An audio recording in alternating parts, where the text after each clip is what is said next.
Assalamualaikum warahmatullahi wabarakatuh. Semangat pagi, sahabat akuntansi pemerintah. Nah, kita jumpa lagi ya, teman-teman semua.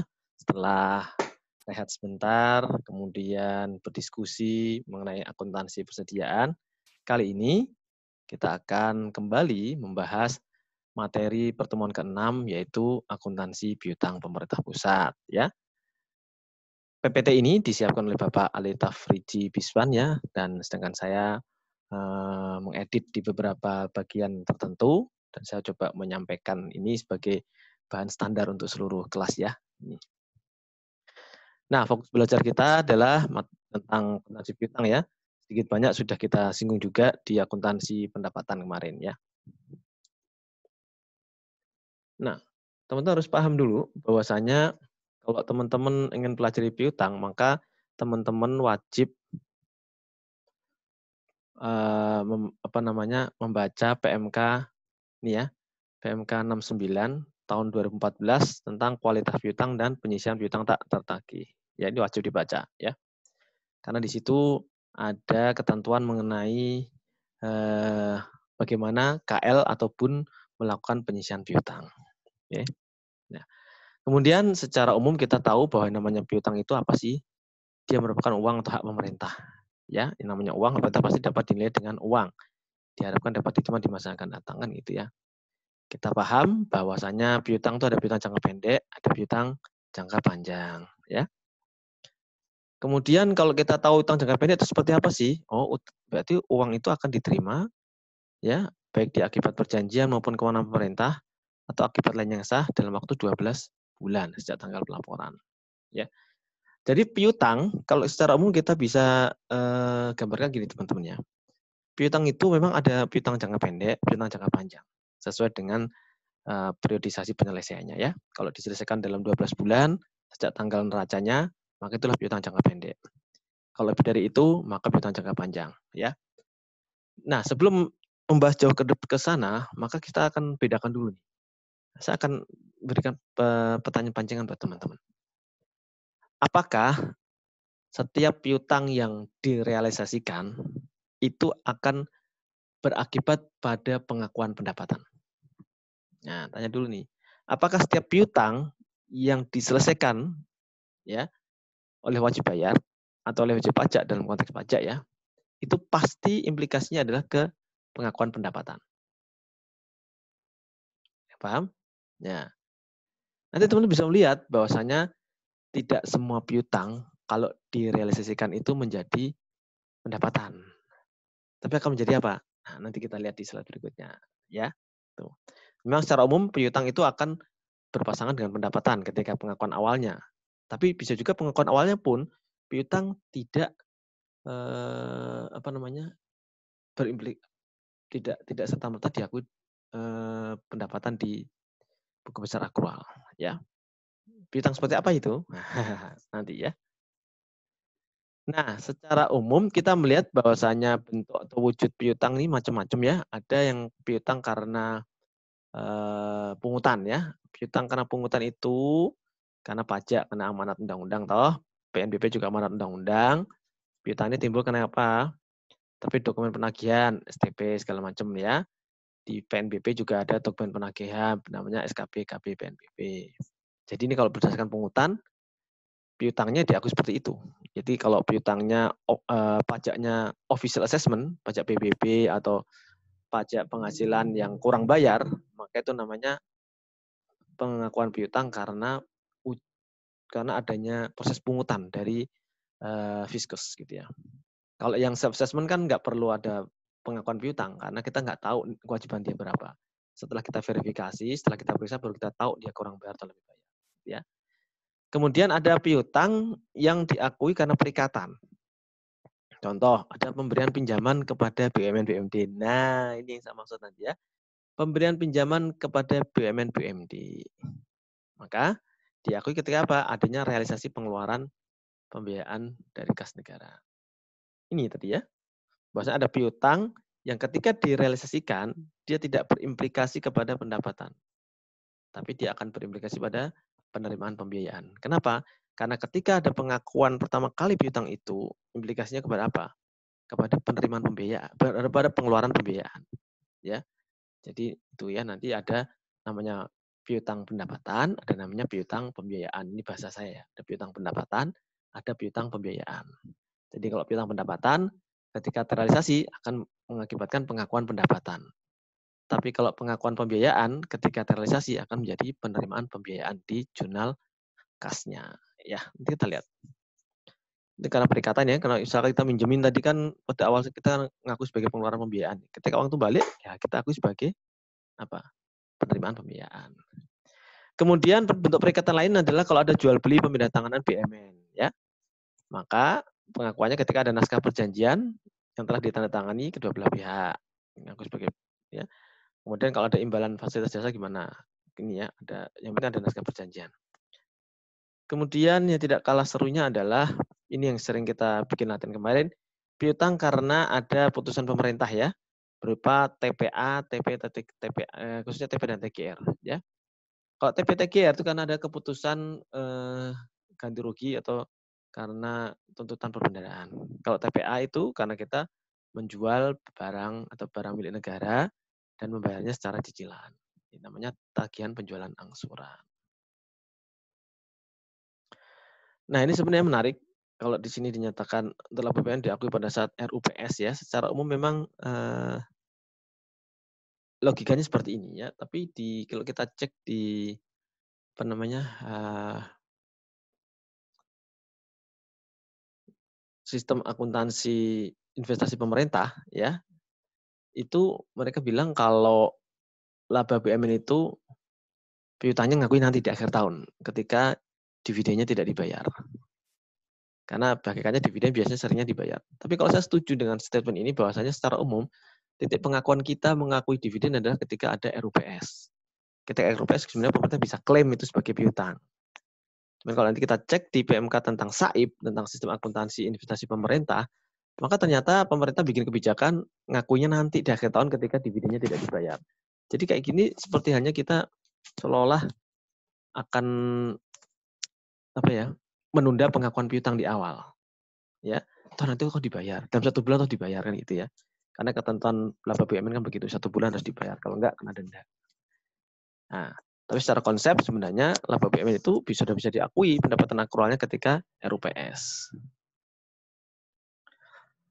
Oke, saya pindahkan layar saya dulu biar tidak mengganggu. Set. Nah, ini jenis-jenis piutang jangka pendek ya. Ada piutang pajak, ada piutang bukan pajak, ada ini bagian lancar ya, bagian lancar TPA, bagian lancar TGR gitu ya. Itu nanti yang 12 bulan akan jatuh tempo sejak tanggal neraca ya. Kemudian ada bagian piutang jangka panjang lain, mungkin ada beban dibayar di muka, ada piutang PLU, ada piutang transfer ke daerah karena ada lebih bayar dari transfer. Gitu ya. Ini kita paham jenis-jenis piutang pendapatan. Nah, ini secara umum kalau kita lihat piutang-piutang jangka pendek ini, dia umumnya berupa piutang pendapatan. Ya, umumnya berupa piutang pendapatan. Kecuali barangkali yang ini, kalau ada bagian piutang jangka panjang yang berasal dari piutang pembiayaan. Misalkan ada BUMN, BUMD membayar cicilan pokok utangnya kepada pemerintah pusat, maka pengakuannya akan berimplikasi pada pengakuan pencatatan penerimaan pembiayaan. Gitu ya. Tapi secara umum piutang jangka pendek biasanya implikasinya ke pendapatan. Kemudian bagaimana sih pengukurannya? Bagaimana kita mengukur nilai-nilai persediaan piutang itu? Mohon maaf ya. Pertama kalau piutang pajak nilai nominal ya, karena sudah ada di SPT-nya atau di SKPKB-nya. PNBP juga gitu. Kemudian bagian lancar TPA berarti nilai TPA yang akan jatuh tempo. Bagian lancar TPTGR nilai yang akan jatuh tempo. Ya, gampang ya. Ini juga sama. Beban dibayar di muka berarti nilai yang belum diterima. Piutang PLU, piutang nominal. Piutang transfer, nilai nominal kelebihan transfer. Jadi secara umum kebanyakan menggunakan nilai nominal karena dokumennya sudah jelas. Dokumen pengakuan piutangnya mencantumkan nilai hak negaranya di situ. Berapa nilainya. Nah, kemudian terkait dengan piutang jangka panjang, itu ada macam-macam ya. yaitu piutang TPA, tadi ya, penjualan rumah dinas, kendaraan dinas, ya, dan diangsur oleh pegawai melalui potongan gaji dalam jangka waktu lebih dari 12 bulan. Lalu ada namanya tagihan TP-TGR, itu karena ada proses penagihan kepada bendahara TP atau kepada non bendahara TGR atas kerugian sebagai akibat langsung atau tidak langsung dari pelanggaran hukum maupun kelalaian. Jadi kalau tagihan itu kepada bendahara karena dia lalai, maka namanya TP, tuntutan pembendaharaan. Tapi kalau tagihannya kepada non bendahara, misalkan yang sering kita contohkan kalau pegawai yang diamanahin BMN itu BMN-nya hilang, nah itu berarti dia tagihan tuntutan ganti rugi, gitu ya. Dan ini sebagaimana piutang TPA diselesaikan melalui mekanisme potongan gaji tiap bulan. Nah, ini yang saya sebutkan dengan piutang pembiayaan, yaitu piutang jangka panjang penerusan pinjaman, ya. Yaitu penerusan pinjaman ke BUMN, BUMD, ke Pemda ya, yang nanti akan masuk, maka ketika masuk di kas negara mengakui sebagai penerimaan pembiayaan. Kenapa? Karena ketika kita mengeluarkan uang pertama kali, kita mengakuinya sebagai pengeluaran pembiayaan.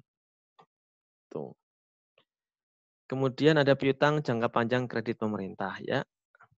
Kita memberikan kredit masyarakat tertentu melalui dana bergulir segala macam ya. Ini jadi penerimaan pembiayaan. Secara umum kalau pengakuan piutang jangka panjang adalah diakui pada saat terjadinya penjualan angsuran atau diakui sebesar tagihan perjanjian ya. Sementara TP-TGR, ditetapkannya TP-TGR diukur sebesar tagihan sesuai dengan surat keterangan.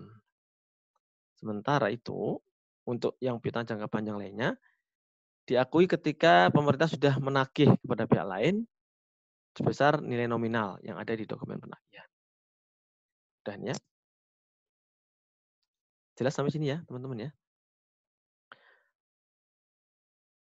Oke, ini sekilas tentang TPA, TP-TGR ya.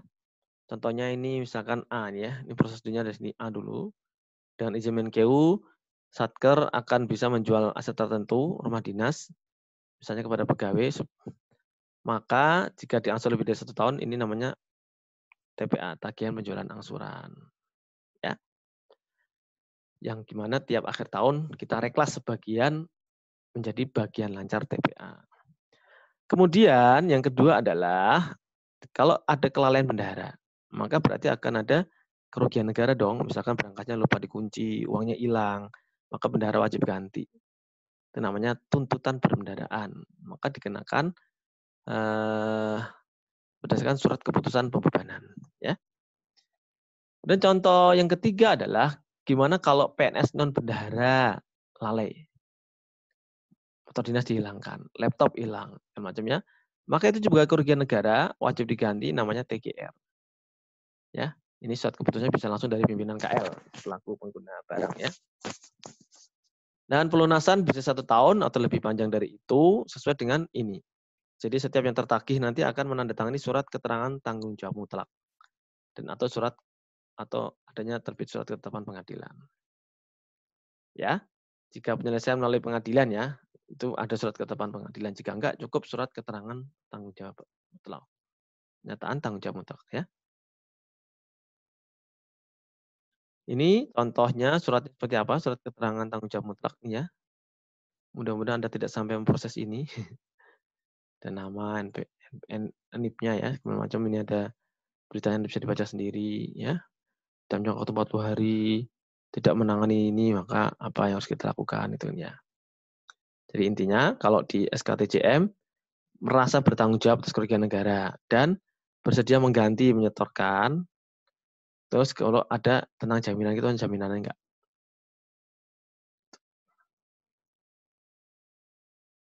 Lalu ini apa lagi ya? Proses pengakuan piutang jangka pendek, jangka panjang. Oke, ini udah semua kayaknya ya. Sementara kalau piutang jangka panjang itu biasanya diakui ketika terbit ini notice of disbursement. Nah, surat pemberitahuan adanya uang sudah keluar. Baik dia melalui mekanisme pembayaran langsung, mekanisme LC, dan mekanisme pembiayaan pendahuluan. Dokumennya adalah SP2D, penerusan pinjaman. Ya. Sementara kalau dia pakai mekanisme Reksus, maka diakui ketika terjadi pengeluaran dari Reksus yang bersangkutan. Jadi kita tahu yang namanya piutang itu secara umum diakui sebesar nilai nominal karena nilainya sudah tertera jelas di dokumen penagihan. Oke, clear nih ya. Yang tadi adalah piutang-piutang jangka pendek, piutang jangka panjang biasanya berupa piutang pembiayaan. Nah, ini contoh ya. Misalkan pada tanggal 16 Juni ini terbit surat penagihan atas denda keterlambatan penyelesaian pekerjaan. Ya.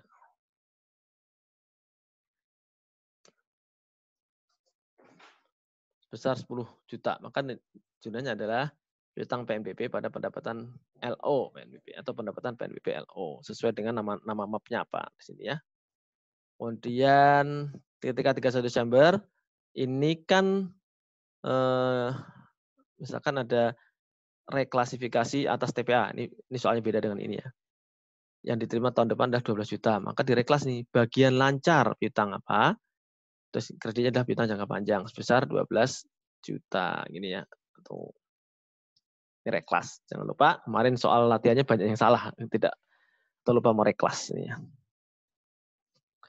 Lalu untuk TPA 3 di mana? Misalkan 19 Agustus ini Satker menjual mobil dinas kepada pegawai senilai 72 juta. Dokumen perjanjiannya tanda tangan pada 25 Agustus. Pegawai akan membayar tiap tanggal 5 2 juta per bulan. Maka angsuran pertamanya terjadi di bulan September.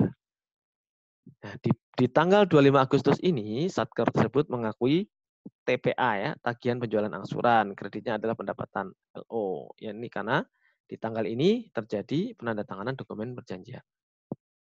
Di 5 September kita menerima nih, diterima dari entitas lain pada tagihan penjualan angsuran. Di jurnal kasnya diterima dari entitas lain pada pendapatan PNBP LRA. Tuh, tergantung nanti mapnya apa.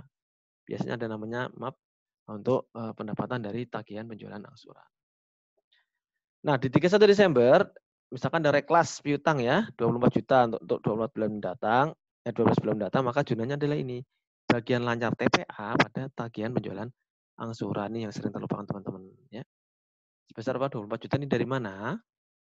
Karena 72 juta ini berapa tahun ini? Enggak dijelasin sini berapa tahun ya.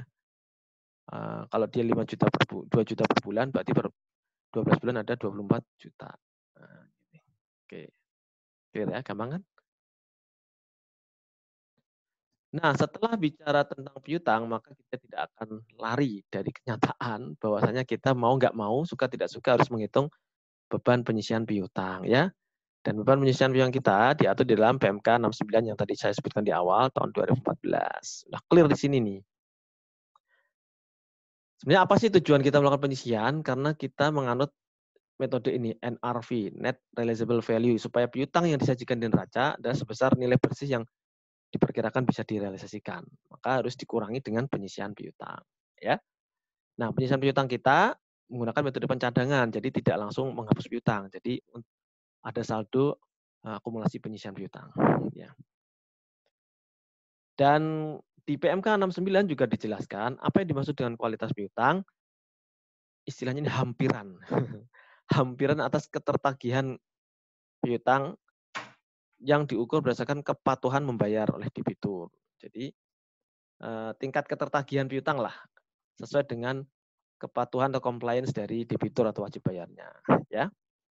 Nah, untuk namanya penyisihan piutang ini atau penilaian kualitas piutang ini, maka tidak diberlakukan untuk piutang yang jenisnya ada dua ini, yaitu belanja dibayar di muka, itu tidak akan ada penilaian penyisihan piutangnya ya, dan juga penyisihan piutang transfer karena akan bisa dikompensasikan di tahun anggaran berikutnya.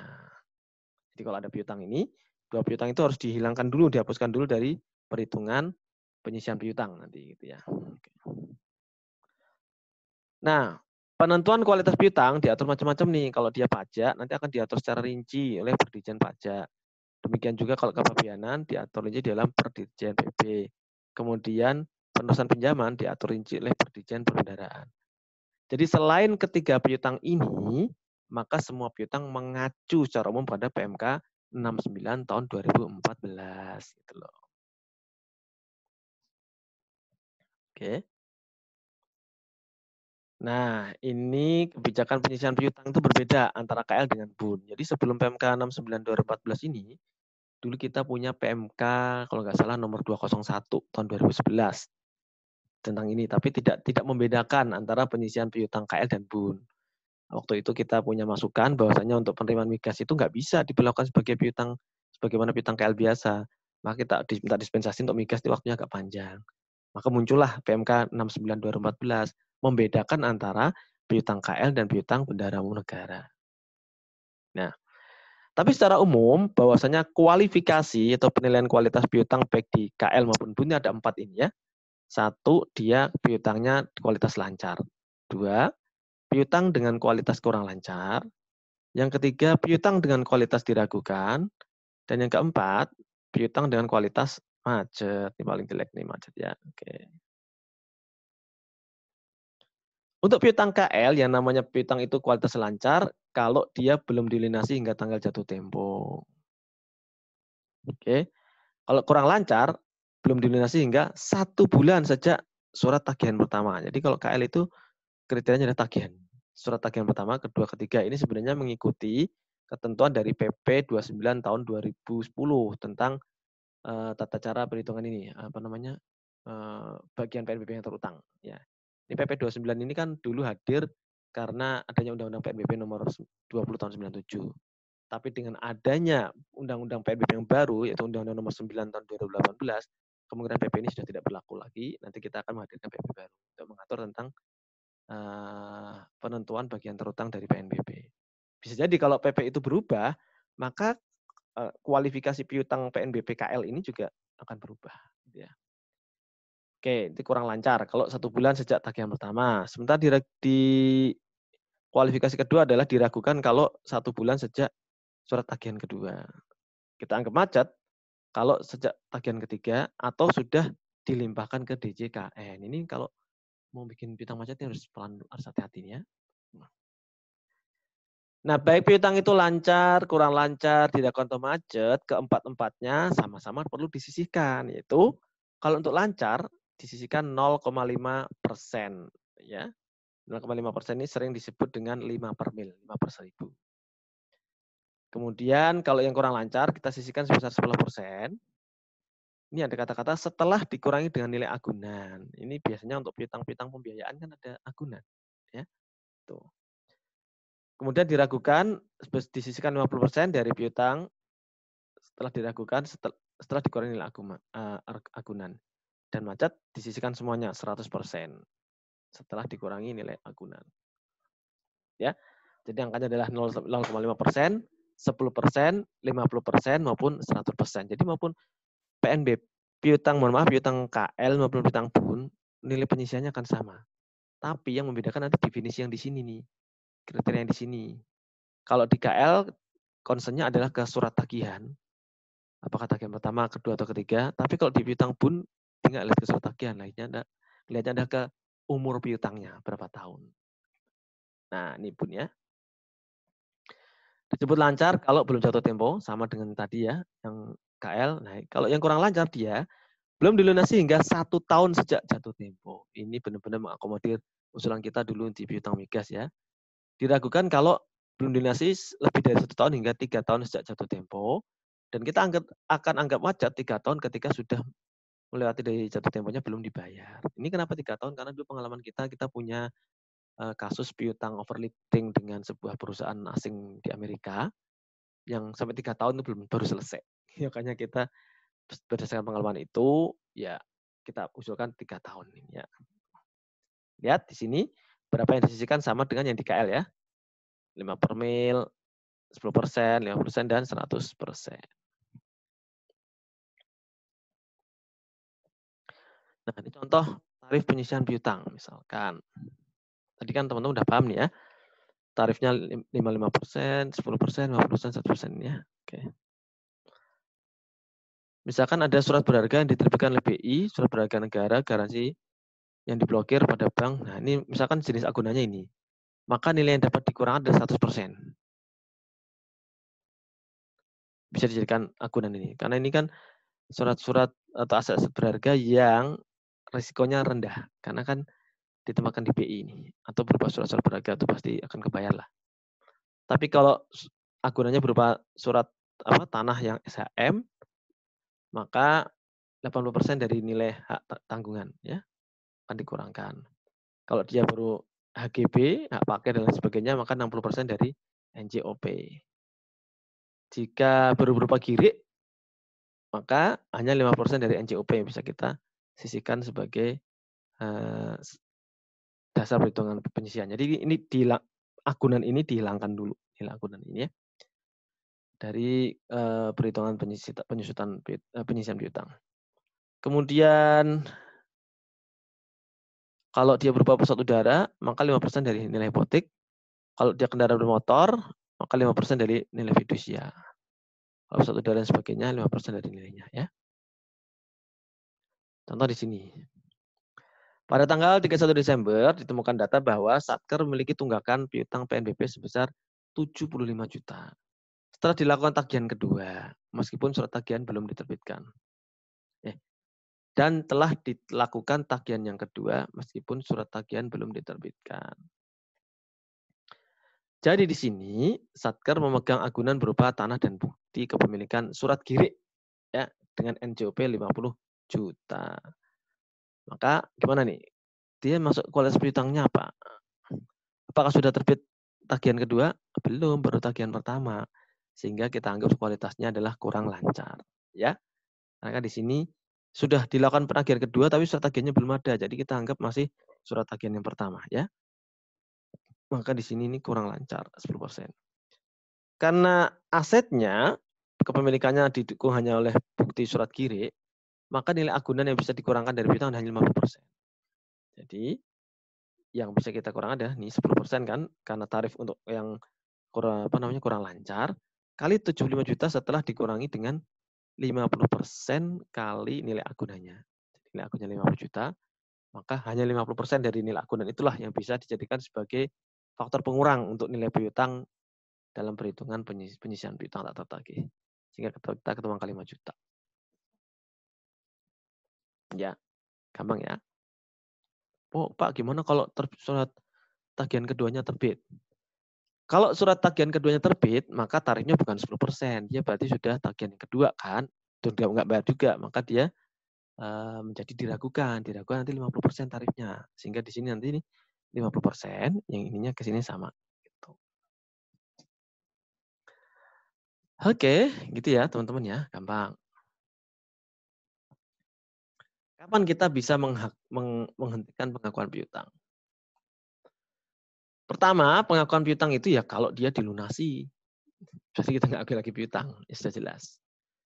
Atau ada dua cara, yaitu penghapusan akuntansi atau penghapus tagihan dan perdata. Jadi ini yang kita sebut dengan write off dan write down. Penghapus bukuan piutang adalah penghapus bukuan secara akuntansi, itu write off, piutangnya dihapuskan dari neraca. Tapi pemerintah tetap menagih piutang tersebut, gitu loh. Sebaliknya, ini kan penghapusan piutang tidak otomatis menghapuskan hak tagih yuris formal. Ini yang kita sebut dengan penghapusan bersyarat. Karena syaratnya apa? Syaratnya kita tetap nagih. Sementara penghapusan mutlak dilakukan dengan menghapuskan hak tagih negara. Kalau sudah penghapusan mutlak atau write down, berarti piutang yang sudah kita write off lagi tadi itu tidak kita tagih lagi. Ya, itu biasanya kita tandai dengan penerbitan SKL, surat keterangan lunas. Itu yang pernah kita lakukan di zaman dulu ya, beberapa tahun yang lalu pemerintah telah menganggap lunas piutang-piutang BLBI. Yaitu sebenarnya kebijakan yang sangat berat dilakukan waktu saat itu. Mungkin Anda masih umur berapa tahun ya, mungkin TK atau SD ya. Kita mengeluarkan SKL banyak untuk menganggap lunas piutang-piutang dari BLBI. Ya, itu sebuah inilah ya, keputusan sulit untuk dilakukan pada saat itu ya. Ya, jadi kalau write off itu berarti kita menghapus bukukan piutang secara akuntansi atau dikenal sebagaimana dengan sebutan penghapusan bersyarat. Tapi kalau write down itu adalah penghapus tagihan. Jadi kita tidak lagi menagih piutang kepada wajib bayar atau kepada debitur. Ini kita sebut dengan penghapusan mutlak. Nah, kriteria penghapus bukuan piutang Ya, penghapusan bukuan piutang itu hanya dapat dilakukan setelah piutang diurus secara optimal oleh panitia urusan piutang negara. Jadi sudah ada upaya dulu nih, ya, bahwa piutang dinyatakan sebagai piutang sementara belum dapat ditagih.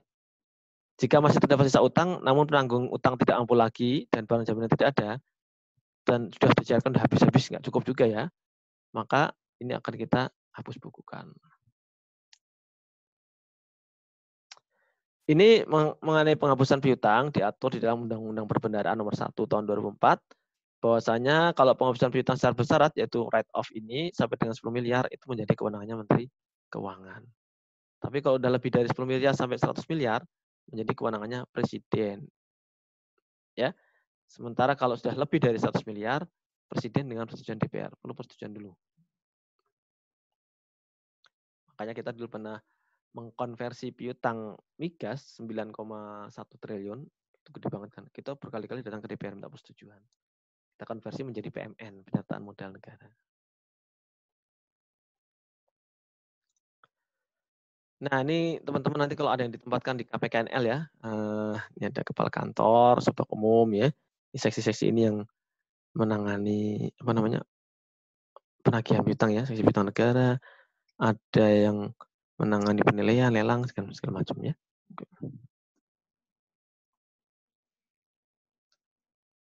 Nah, setelah tadi write off, sekarang ada write down, penghapus tagihan, ya. Secara perdata kita nggak ngakui lagi, nggak akan kita kejar-kejar lagi, ya. Piutang yang akan dihapus tagihkan diusulkan oleh menteri pimpinan lembaga yang punya piutang itu.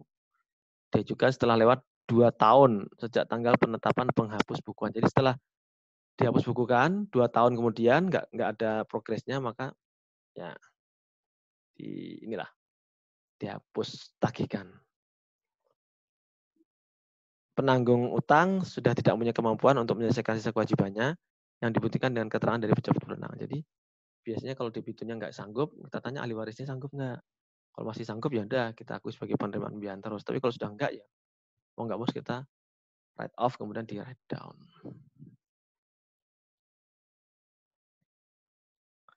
Nah, ini kalau jurnal penghapusan piutang ya. Kalau penghapusan piutang berarti tinggal membalik. Ini write off ya. Penyisiannya taruh di debit, kreditnya adalah piutang.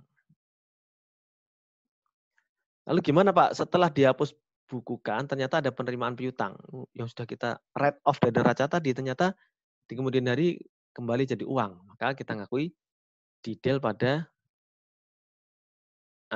ini sebenarnya ada tahapan yang kurang di sini. Mohon maaf ya.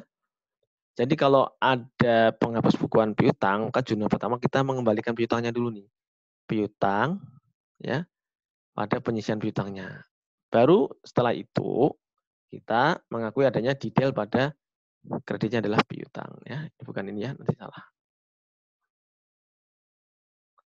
Jadi jurnalnya adalah yang pertama kita memunculkan dulu ya, mereverse ini ya. Kita reverse nanti kita balik ya. Kita balik ayat yang ini. Nah, piutang pada penyisian piutang. Kemudian yang kedua, baru kita mengakui detail di debit kreditnya adalah piutang gitu ya. Nah, ini ya. Ini kalau piutang sudah dihapus bukukan ternyata uangnya kembali. Ini kalau di jurnal akrualnya seperti ini. Kalau di jurnal akrualnya tetap sama, detail pada pendapatan. Ya. Ini penghapusan piutang. Nah, gimana Pak kalau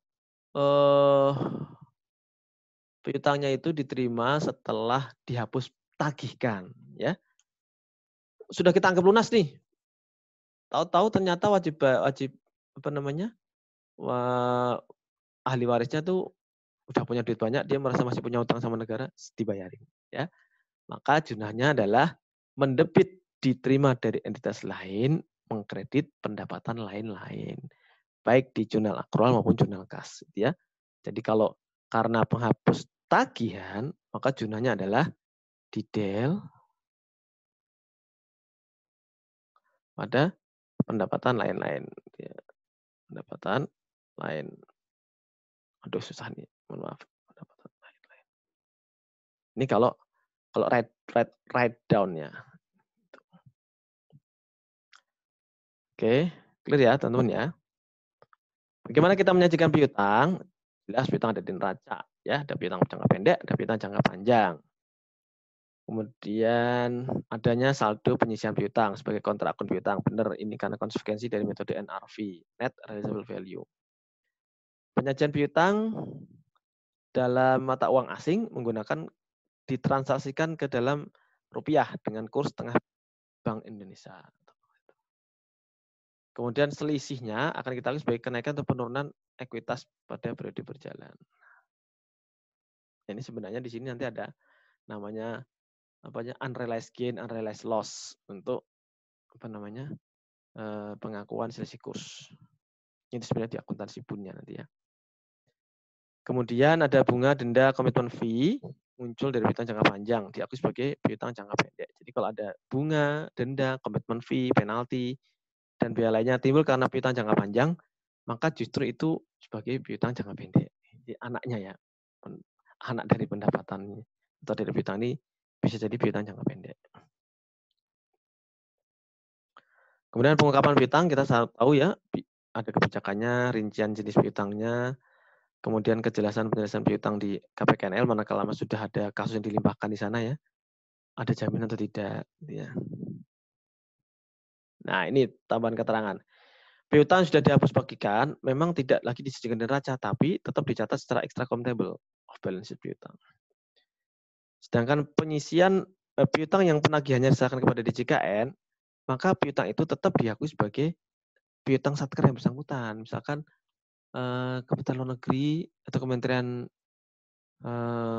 Kejaksaan Agung nih punya piutang piutangnya nggak beres-beres nih, dilimpahkan ke KPKNL, maka oleh Kejaksaan Agung piutang itu tidak boleh dihapuskan, tetap diakui sebagai piutang dia dulu. Kecuali nanti ternyata setelah diupayakan penagihan nggak bisa, maka dia akan melakukan penghapusan piutang atau write off. Kemudian pengungkapan piutangnya biasanya berupa jenis piutang, nama debiturnya, nilai piutang, nomor tanggal keputusan pengadilan segala macam. Ini mudah-mudahan dokumen penting ini perlu diperhatikan. Nah, sekilas teman-teman saya sajikan contoh neraca. Penyajian piutang di neraca. Oke. Tarik nafas dulu kan. Keluarkan. Udah lega sekarang? Nah, bisa minum-minum dulu bagi yang nggak puasa Syawal ya. Bisa minum dulu. Nah, ini penyajian piutang di neraca LKPP. Kita lihat di sini ada jenis-jenis piutang jangka pendek kan ya, banyak ini. Kemudian yang terakhir ada penyisian piutang. Kita tahu punya piutang neto 108 triliun. Kemudian piutang jangka panjang, ini isinya apa ini? Ada piutang TPA, piutang TGR. Ini paling banyak ini piutang jangka panjang penerusan pinjaman. Ini kita salurkan ke BUMN, BMD, ke Pemda ini ya. Penerusan pinjaman ya. Dan piutang jangka panjang lain juga banyak nih 2,5. Kalau piutang jangka panjang kebanyakan dari piutang bun atau piutang dari transaksi pembiayaan. Nah, sekarang kita sampai pada jurnal-jurnal standarnya lagi, meskipun sebenarnya sebagian jurnal sudah kita singgung tadi di slide sebelumnya ya. Ini pencatatan piutang berdasarkan SKPKB karena kurang bayar, piutang pada pendapatan oke. Atau berdasarkan surat tagihan, piutang juga pada pendapatan, sama ya. Kemudian ketika diterima, berarti detail pada piutang, ini detail pada pendapatan PNBP ya, karena kebanyakan piutangnya dari PNBP. Reklas di akhir tahun, bagian lancar pada piutang jangka panjang. Penyisian piutang. Nah, penyisian piutang itu kan dilakukan di akhir tahun nih. Maka kita sebenarnya tidak khawatir kalau ada piutang yang disisihkan tahun kemarin, terus ternyata dilunasi tahun ini, apakah ketika ada pelunasan piutang itu saldo penyisian tahun lalu terkait piutang yang dilunasi itu langsung kita hapus?